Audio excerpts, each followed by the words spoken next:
All right, so continuing on with the Buddha's life, and yesterday we talked about the birth of the Buddha. Yes?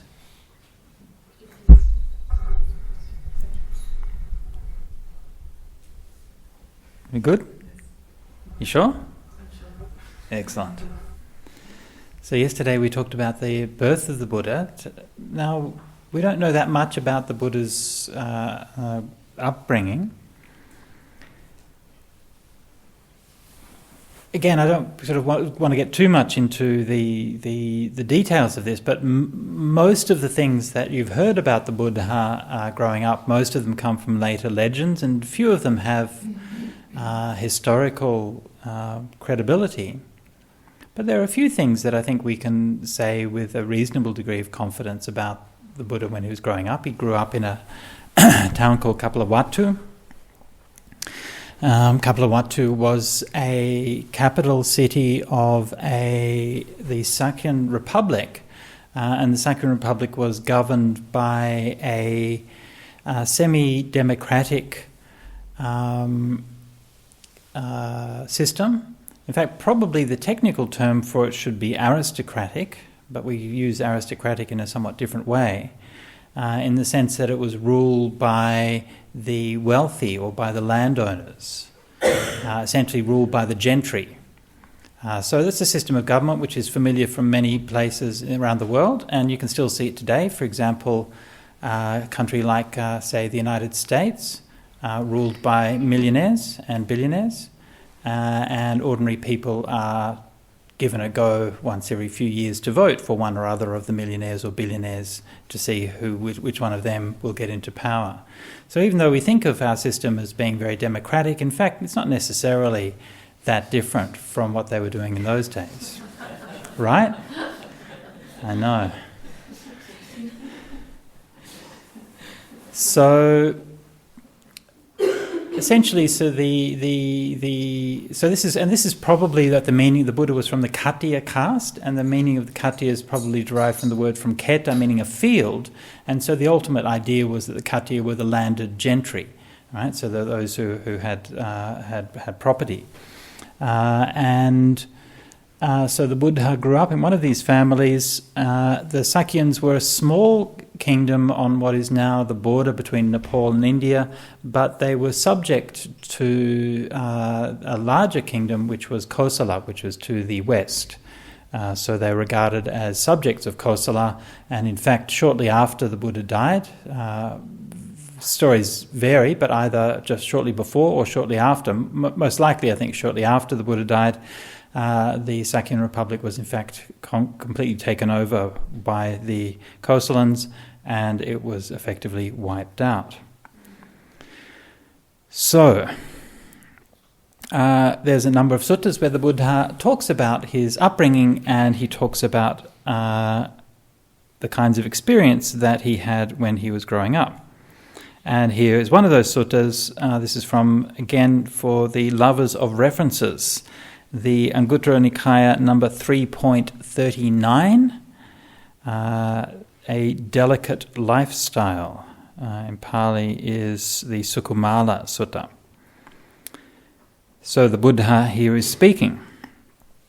My lifestyle was delicate, mendicants, most delicate, extremely delicate.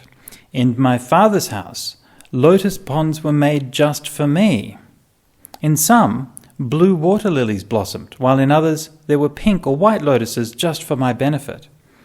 I only used sandalwood from Kasi, and my turbans, jackets, sarongs and upper robes also came from Kasi.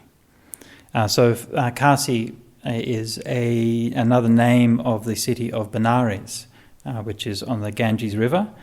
Benares, many of you probably know, still a famous city today, is located more or less in the middle of the Ganges River in the north of India, and so is a few hundred kilometres to the south of Kapilavatthu, where the Buddha grew up. So his stuff was imported from Kasi. That was the height of luxury. And a white parasol was held over me night and day with the thought, don't let cold, heat, dust, grass dust or damp bother him. If you recall, a white parasol was also said to have been held over him at the time of his birth. I had 3 stilt longhouses, pasada, one for the winter, one for the summer, and one for the rainy season. I stayed in a stilt longhouse without coming downstairs for the 4 months of the rainy season, where I was entertained by musicians, none of them men. While the bondservants, workers, and staff in other houses were given rough gruel with pickles to eat, in my father's house they eat fine rice with meat. Amid such prosperity and such a delicate lifestyle, I thought, when an uneducated ordinary person who is liable to grow old, not being exempt from old age, sees someone else who is old, they're horrified, repelled, and disgusted, overlooking the fact that they themselves are in the same situation. But since I too am liable to get old, it would not be appropriate for me to be horrified, embarrassed, and disgusted when I see someone else who is old. Reflecting like this, I entirely gave up the vanity of youth. When an uneducated, ordinary person who is liable to get sick, not being exempt from sickness, sees someone else who is sick, they're horrified, repelled, and disgusted, overlooking the fact that they themselves are in the same situation. But since I too am liable to get sick, it would not be appropriate for me to be horrified, embarrassed, and disgusted when I see someone else who is sick. Reflecting like this, I entirely gave up the vanity of health. When an uneducated, ordinary person who is liable to die, not being exempt from death, sees someone else who is dead, they're horrified, repelled, and disgusted, overlooking the fact that they themselves are in the same situation. But since I too am liable to die, it would not be appropriate for me to be horrified, embarrassed, and disgusted when I see someone else who is dead. Reflecting like this, I entirely gave up the vanity of life. There are these 3 vanities. What 3? The vanity of youth, of health, and of life. Intoxicated with the vanity of youth, an uneducated ordinary person does bad things by way of body, speech, and mind.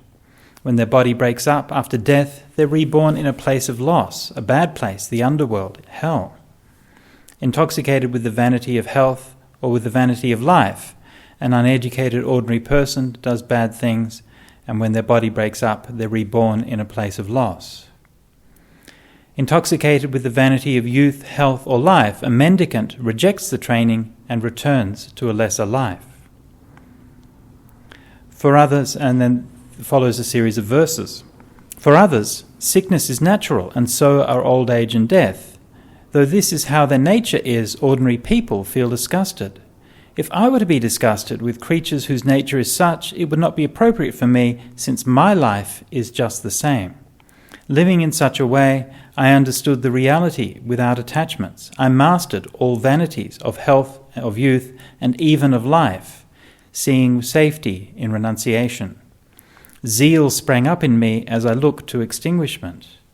Now I'm unable to indulge in sensual pleasures. There's no turning back until the spiritual life is complete.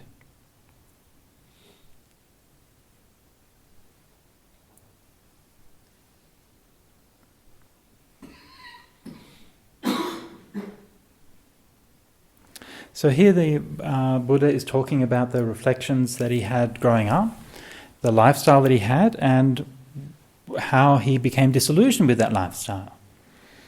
In that story, you're probably familiar with the legendary tale of how the Bodhisattva went out from his home and saw an old man, a sick man, and a dead man. And you can hear that particular story is not told of the Buddha in the early texts.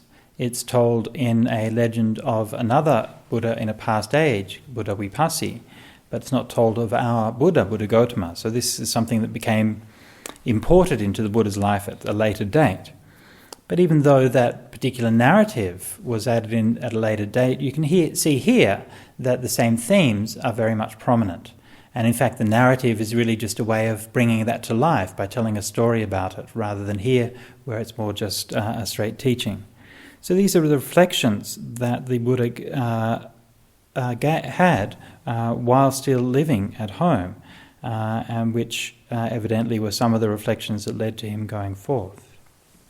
Now, there's a number of course, very interesting things about all of this passage, but One of the things that's interesting is how simple the Buddha's idea of luxury was.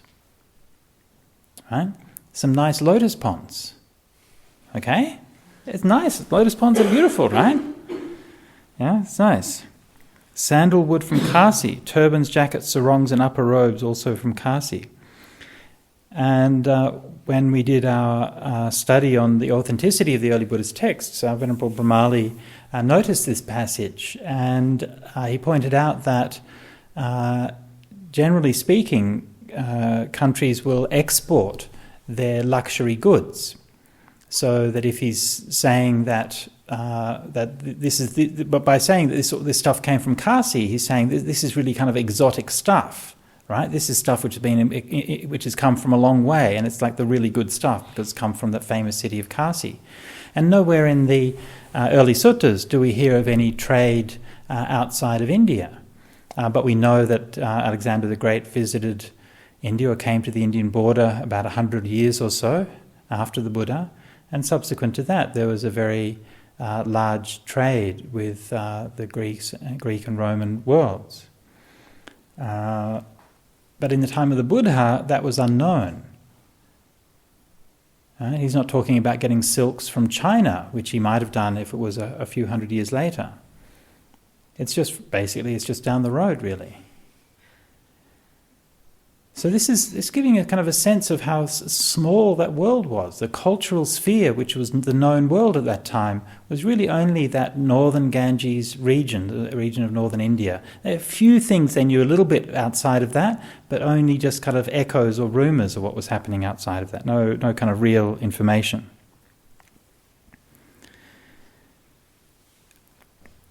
One of the things... Another interesting point here is that the mention of jackets and in Pali's Kanchuka, and I mention this because this is actually a controversial thing in the Sangha, the monastic community, because the Buddha forbade wearing jackets. Okay, so this jacket that I've got on here, this is bad. Okay, this is wrong, and we shouldn't be wearing jackets. The Buddha said, don't wear them. And some monks take that really kind of seriously. Apparently the Dalai Lama said to, because even the Tibetans don't wear jackets, you've noticed, right? So they keep that rule. And the Dalai Lama said to one of the monks in our tradition once, he said, I wouldn't wear a jacket even if I was in Tibet. Light in the head? Why? Interesting question, right? Why? Well, obviously it wasn't kind of normal clothes at the time. And here it's being listed among a list of items of things that are very luxurious. And in fact, everywhere in the early text when a jacket is mentioned, it's only mentioned in two contexts. One, which actually may be the same context. One is like here, where it's the context of a very wealthy person as a luxury item. And two is of the armour worn by a warrior. Right, so you can imagine that wearing a jacket, like they have a chamak kanchuka, a leather jacket, so that kind of thing would be obviously very, you don't want to be wearing a robe like this if you're fighting in a battle. Yeah, so so perhaps the reason why the Buddha didn't allow it was because it was a kind of cloth that was associated with princes and with soldiers. That's the only two uses that it has in the early texts. Anyway, so as you can see, we adopt a flexible interpretation of that rule, and we wear jackets. So these things are like little details. In themselves they don't matter all that much, but each little detail is painting something of the physical and the material context within which the Buddha lived. Then we have the mention of the 3 stilt longhouses. Now this word here is pasada, which is often translated as a mansion or a palace. But as you can see here, what the Buddha says is he stayed there for 3 months without coming downstairs. And this is a consistent pattern which is talked about in the particular context of this particular building, a pasada. With other buildings, you enter the building or you leave it. With a pasada, you ascend it and descend from it. Right? And so, again, this is a piece of research that my friend Venerable Brahmali did, and he concluded, and I think quite rightly, that what a pasada is not what we think of as a palace, right? We might think of something like this big building over there, right? If we think that's where the Buddha lived, in a castle or a palace like that. But in fact, is much more like you see quite commonly in Asia, like a stilt longhouse, right, in the villages and so on, you see. And actually even in Thailand, they still have one of the royal palaces is still like that, a wooden building on stilts. And they can, it doesn't necessarily mean it's just a simple building. It's not just a hut or something. They can actually be very large and very beautiful buildings, but not necessarily what we would think of as a palace. So again, this is just a little bit of research that helps to ground the suttas and ground the Buddha's teachings in the physical reality and the physical context, so we understand what he's talking about. So then his entertainment, he had musicians for the 4 months, all female musicians. So that must have been fun, I guess.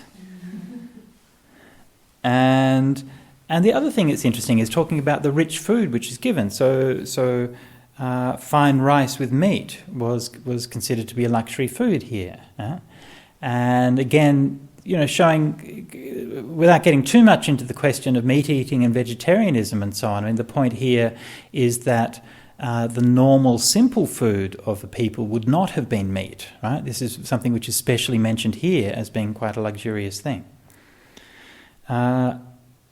But also interesting that the treatment of the workers and the staff is mentioned. And this is quite commonly found in the suttas, right? It's quite standard, actually. Whenever the Buddha is talking about that kind of lifestyle of a well-to-do person or a wealthy person, then the treatment of the servants and the staff and the workers is always mentioned. And to treat the staff and to treat workers with kindness and decency, to give them a decent wage, to not punish them, and to not make them do something that they don't want to do, right? These are things which are commonly mentioned throughout the suttas, as being virtues of somebody who's in that position of being able to employ workers. So think about what I was talking about this morning about contentment. And we live in a world where this kind of luxury, it's almost quaint. Yeah? Imagine, like we would imagine going and spending a holiday in Bali or something like that, and you'd go and stay in a wooden house on stilts, and some lotus ponds around, and wearing a sarong of cotton. You'd think that this was like a really simple renunciate lifestyle. And what the Buddha, the 4 months in the building with the all-female musicians, that might be something that's still quite luxurious. But these days we have YouTube, I guess. So we have our own entertainment.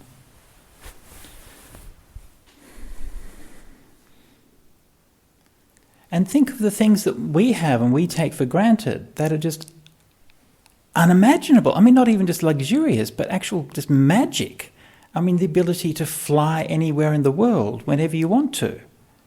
Yeah? If you've got the money, you can go anywhere in a few hours. Yeah? The internet, mobile phones, even just cars, electricity. All of these kinds of things which we have rapidly become acculturated to. And most of these things didn't exist even like 100 years ago or so. And the way that we live today is so unimaginably different from how people lived just a short time ago. And a lot of people still live today. When I first became a monk, I went to Thailand. Grew up in Perth in Australia. It's a developed country, and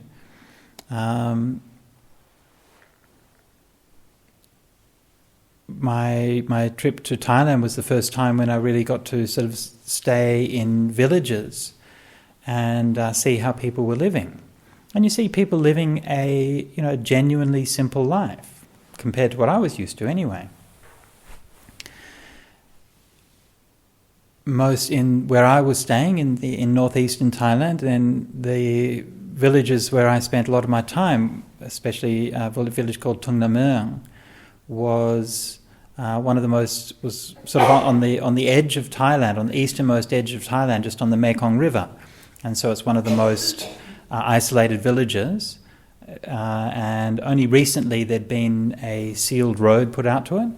When I was there in the early 90s, early to mid 90s, there was only one telephone in the village. So if you wanted to make a phone call, you had to make an appointment with the fellow who had the telephone and go there and make a phone call. And the monastery I'm staying at, we didn't have any electricity or anything like that. Just some the huts. The huts would be made in a day by 2 or 3 guys from the village. They'd bring up some planks, knock them together, weave. They'd get the bamboo that was growing around, and then you get a machete and you cut strips. They're very skilled. It's amazing. You see the people who do these things, and it's just like effortless and just natural. And I look at it, and I couldn't even like pick up the machete without cutting a thumb off or something. But they just get this, and they will cut strips off the bamboo, and they make strips that are about 1/2 inch wide, and then they weave those together, and that becomes the walls of the hut. And then they cut grass, and they'll fold the grass over and weave that together, and then that becomes the roof. And a few bits of timber to make the frame, and that's basically all you've got. And that's where we would stay when we were staying there. In the village, the village houses at that time were a little bit more developed than that. They were a bit bigger. They would have maybe concrete pillars and a concrete base, mainly for the termites, to keep the termites away. And they'd have like sort of mosquito nets and things. They had electricity in the village, so they'd have like a fridge and a television and some things like that. But still very, very simple. And when you look at that lifestyle, you think, wow, it's amazing, right? And like the it's not just the houses and so on, but also the way the villages are formed. Like the villages are formed in a much more organic manner, because it's not like planned along roads and things like that.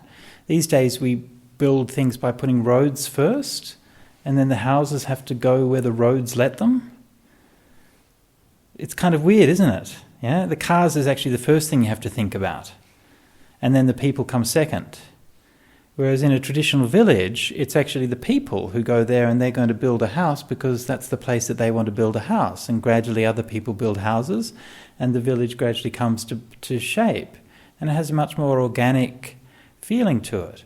And the roads sort of gradually start to meander through and make their way around. So the people would have those simple houses. They maybe have like a few acres where they would grow some rice. They'd have maybe a few water buffalo.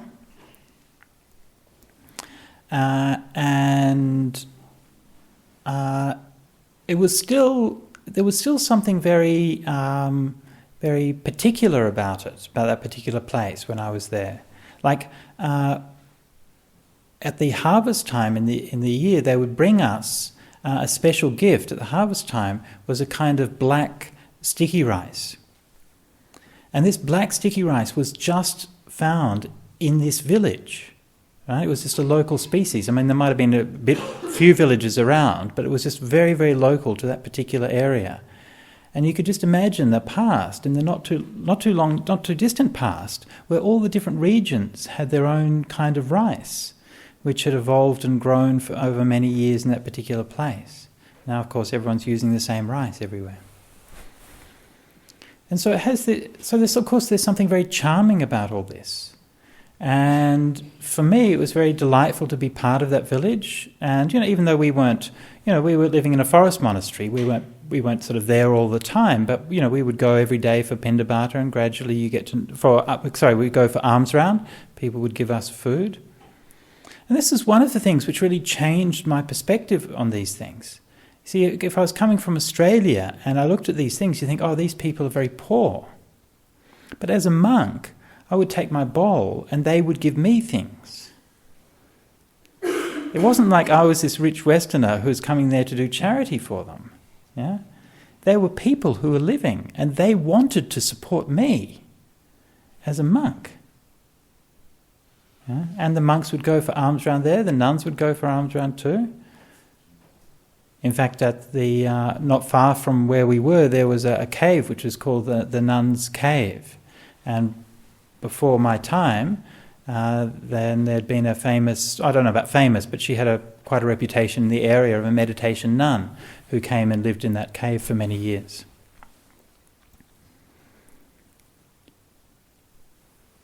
So for me, this was an experience to see how simply people can live. And there's a lot of things that's really beautiful about that kind of lifestyle. Like in most places in the world, the young people in a place like that, when they come of age, they usually go away to Bangkok, go away to the city and get a job, maybe work in construction or something like that. And at the local village temple, we were staying in the forest monastery, but there's a village temple also in that same town. They were building a new hall, and we asked them, what's going on with the new hall? Why are you building a new hall? And they said this was offered by the children of the families in the village. They'd gone away to the city, they'd got jobs, and the first thing that they'd done when they'd earned some money was to say, we want to make an offering to our local village temple and build a new hall for the people. Yeah? It's beautiful, isn't it? Yeah, just to think of that. So that's still that sense of connection. Right? But of course, it's not idyllic and it's not perfect. Right? Other things happen as well. You realise that this is a world and a culture which is quite distinct from the way that I've been brought up. I mean, some of those aspects of the culture, you see things which are really lovely. For example, when I was there, I was reading a book called The Legend and Cult of Upagupta.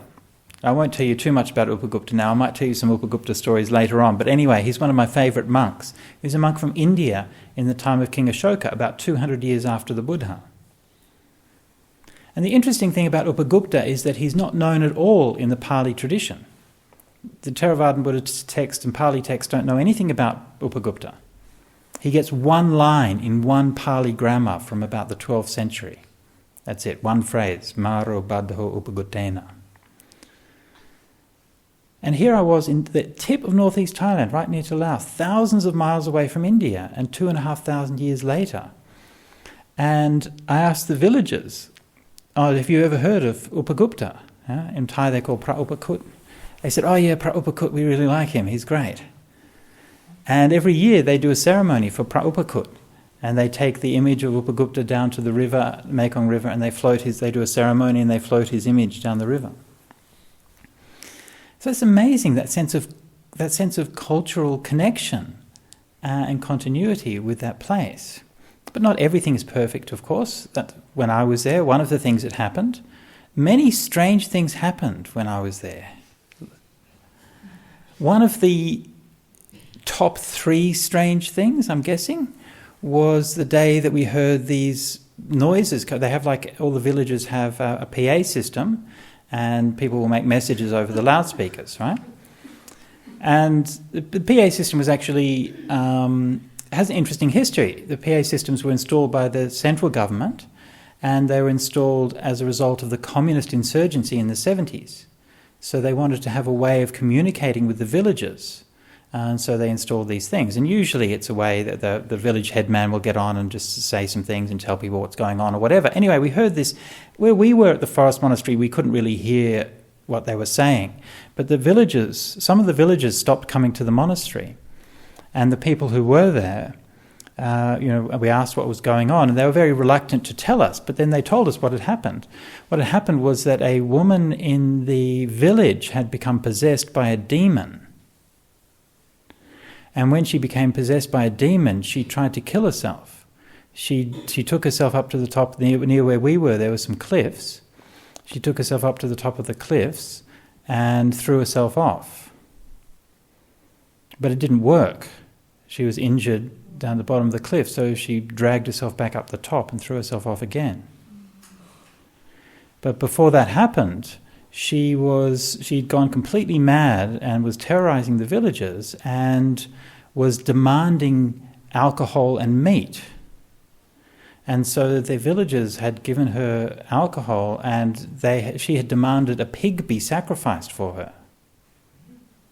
And so that noise we could hear on the loudspeakers was the village headman calling for the villagers to raise funds to buy a pig so that they could do a sacrifice for this demon.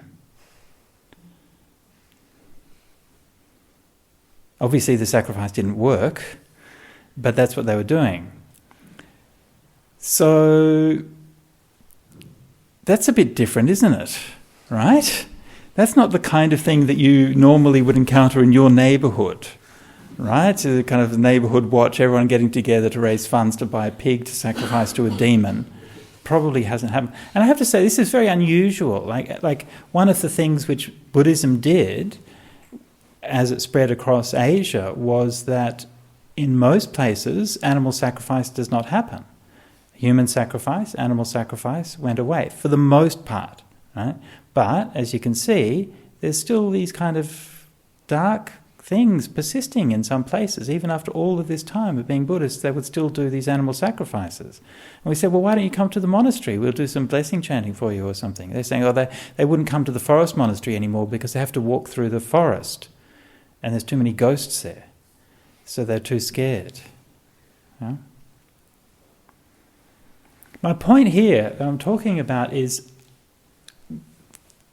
that our life, the way that we live and the assumptions that we live has become so different.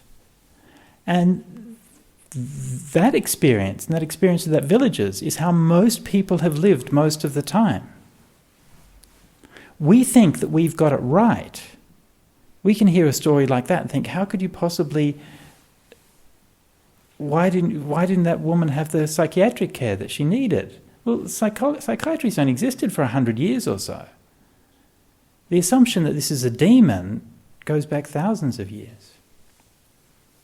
So I'm not passing any judgments here. I'm not saying one way is right or the other way is wrong. I'm saying that for us to appreciate how far we've come and how different our lives are and what happens in our lives and the assumptions of who we are, what we value and what we believe. And if that's the case for a village in Thailand today, when I was there in Thailand, many things like that happened. One monk was in a monastery and one of the monks came up to him, was very kind of sheepish, and he was kind of embarrassed to ask this, but he wanted to say, he said to the monk, did we really go to the moon? Did people really fly to the moon? And they don't know these things. Yeah. So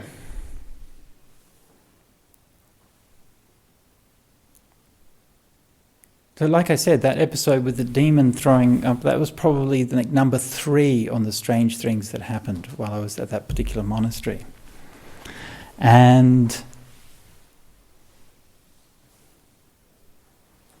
in the Buddha's day, of course, this kind of thing was very common as well, and we find lots of mentions of these different kinds of beings and demons and possession and these kinds of things. And we tend to lead these things from our understanding of that world. We tend to say, oh, this is some mythology, this is something which is added on, this is something that's not really important. But it was certainly important to those people then at that time. And if we want to understand what these stories mean, we have to put ourselves in the position of those people. And we have to realize how much our privilege is what allows us to dismiss those things as superstition. We can be nice and comfortable and say, oh, we're going to believe in demons. Yeah, you try spending the night alone in the forest in the middle of the jungle in India 2,500 years ago, and then come back to me and tell me whether you believe in demons anymore. Right? And so these assumptions, this way of looking at things, we think that we've got all these things right. It's something that's so acutely like apparent to me living in Australia and with the Aboriginal people in Australia. And they looked after our country for 50,000 years. It's unbelievable. You can't fathom it. The whole country of Australia was like, when we think about it in our minds, we think of Australia as being this uninhabited, before the white settlers came, this uninhabited wild place with a few savages in it. And when the English went there, they said this is a terra nullius. There's nobody living here. Well, nobody that counts anyway, right? But in fact, the people had been there for 50,000 years, and during that time, they had cultivated the whole of the country. So it wasn't like they were farming in one particular place, but they had learnt this way of living where they would gradually cultivate the land so that all of those beneficial foods and herbs and medicines and glues and construction materials and firewood and all of those other things that they use, then they would grow in abundance. And they gradually transformed the landscape over thousands and thousands of years, adapting and changing as the landscape changed. When I was in Perth a couple of years ago, I spoke with a professor at the local university called Noel Nannup, who's also an Aboriginal elder. And I went to meet him and have a chat with him, and he actually comes from the same town that my grandfather came from. And when I met him, then I told him, I said, my grandfather was Ned Pinder, and he just sort of laughed and said, "Oh yeah, you look like him." And I guess that means that I'm old and fat and white, so it's probably good enough. And bald, so that's good enough. And of course, to see the discrimination that those people have gone through and the hardships that those people have gone through is unthinkable. I'll just tell you one story. This is just one story among countless, but it happened to my family. After World War II, my grandfather was driving his truck into town in Geraldton, and he saw a young Aboriginal guy who had, probably also from the Nannup clan, who had just come back from the war. And he sort of stopped and said, "Oh, it's great to see you back here again. And you come back from the war." I said, "What were you doing over there?" He said, "Well, he was driving trucks." So he was in the supply chain. He was driving trucks, whatever, probably here, I guess. I don't know where. And my grandfather said to him, "Why haven't you gone out to visit your family?" Because he knew where his family lived, on a community outside of town. He said, "Well, I don't have any way of getting there." My grandfather said, "Well, you can borrow my truck. Just take it out there, visit your family, and then bring it back when you're done." And he said, "Well, I'm not allowed. I'm not allowed to have a driver's license." So the Aboriginal people weren't allowed to have a driver's license. He's allowed to go away and fight in the war and risk his life driving trucks, but he can't take a truck to go and visit his family. So my grandfather said, "Well, we'll see about that." And he said, "Get in the truck." They drove to the police station. He walked into the police station and said, "Okay, this boy was giving his life for this country and risking his life, and now he's not allowed to drive. This is not good. You have to give him a license." So anyway, they gave him a license.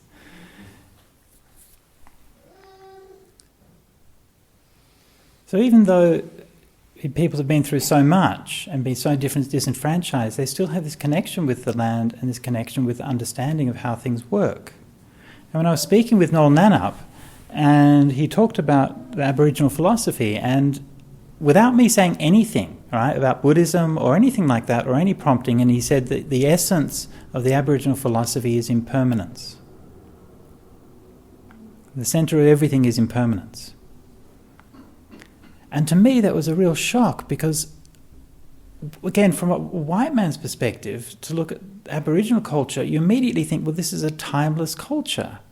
This has been going on for so long. It's about this timeless reality where everything has been the same. He said, actually, everything is impermanent, and the whole philosophy and all of their knowledge is about change, and it's understanding the changes of the seasons, understanding the wet and the dry, understanding the hot and the cold, understanding why the animals are here and they're not there, understanding why it was this last year and it's not like this year. And so their whole knowledge is embedded in the culture, in the country in that way. When we spent a bit of time on an Aboriginal community in the central of Australia earlier this year. Still this year. Is it still this year? Yes, more or less this year. About 6 months ago, to clarify. And this was in Kings Canyon, or near Kings Canyon. And they took us around the land and they took us to the different parts, to the water holes and different parts, and then they would tell us the stories of what's happening in these different places. And there's something amazing because you can hear these stories, and in those stories is embodied not just a narrative, not just a series of events, but the land and the water and the people and the sky. The same story is told in the stars. It can tell you where to go, and it can tell you where to eat, and it can tell you how to live. And one of the things which I didn't understand about it until he explained was that in their culture that they will retell the same stories over and over again in people's lives at different stages of their life. But each time that you learn the story, you learn something deeper about it. So you're learning the same story your whole life and learning new and deeper dimensions to that same story. Yeah. Beautiful way of education. Yeah. And so you can see that, and this guy was, he's in his 30s or something like that, and he said, he's been around the place, he's travelled to the cities and been overseas and things, and he says, at the end of the day, he just wanted to come back because this is the place that he loves, this is where he's happiest.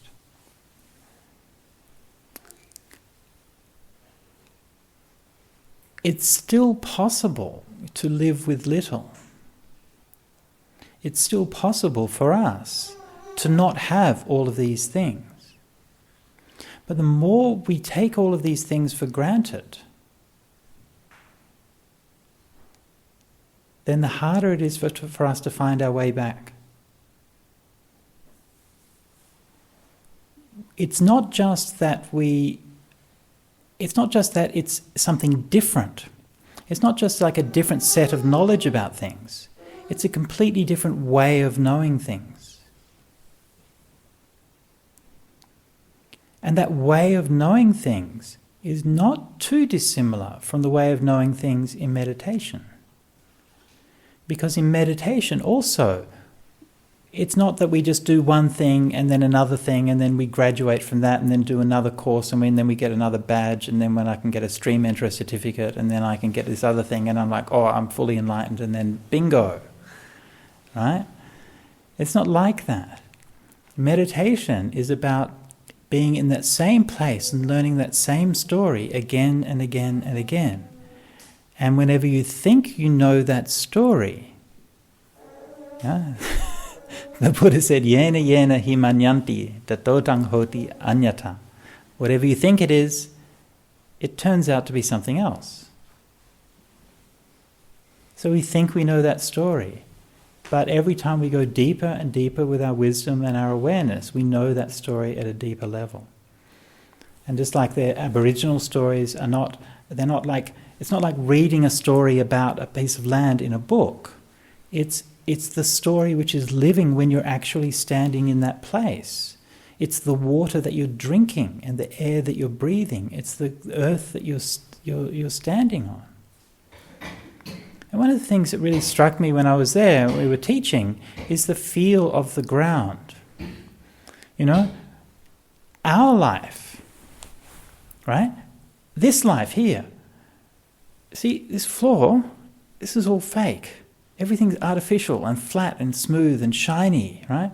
For us, earth isn't any good until you've smashed up a mountain, baked it at a couple of 1,000 degrees to make cement out of it, mix it up, lay it down, smooth it out and make it flat, and then you've got something that you can use.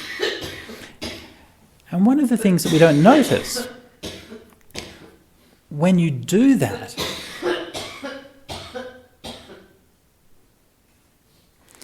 When we do that, when we create this nice, clean, shiny floor, you know what else we create? We create dirt. Because once we have this, then we think of everything outside this as dirt and bad.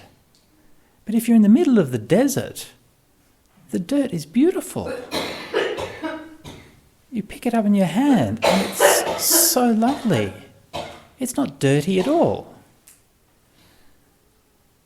This is how we create the world that we're living in. We've alienated ourselves from this reality. Every time we see a surface that's shiny, we think, ooh, that's nice, it's shiny. Yeah? Every time we see straight lines, we see things that are new and modern and plastic. Yeah? And we're seeing the world which has been taken and turned into something else. And the actual world, the natural world that lives out there, that's always been there, that's becoming alienated from us. It's a long way home.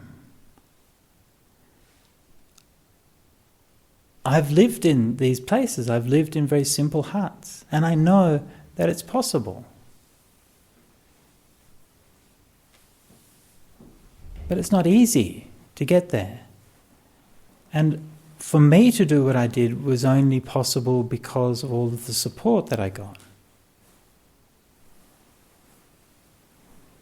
But there is one thing that we know, and that is that this earth that we have is very abundant and very forgiving. And she always looks after us. May not be the easiest, but there'll always be life. And so just as the Buddha was brought up in this very luxurious environment, for his day, what he thought of as luxurious, his perception was this luxurious. From our perception, it would be actually quite quaint, quite simple. But he realized that this luxury was still not going to bring him happiness, that it was still bound up with aging, with sickness and with death. And it's rather curious that in our world, with all of the things that we've done, that we've basically made no difference to any of those things either. We're still aging, sickness and death are still with us just as much as they were.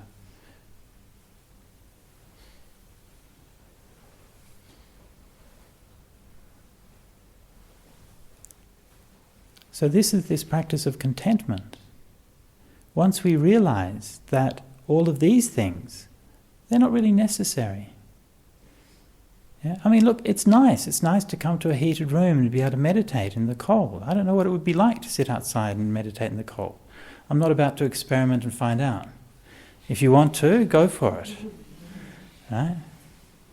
It's nice. We enjoy these things while we have them, but don't take it for granted. And don't imagine that somehow you deserve it. This is a privilege. Yeah? Actually, the earth gives us everything that we need. And as spiritual practitioners, we should know the difference between what we need and what we want. Okay, I'm going to finish up there. Let's finish by paying respects to the Triple Gem.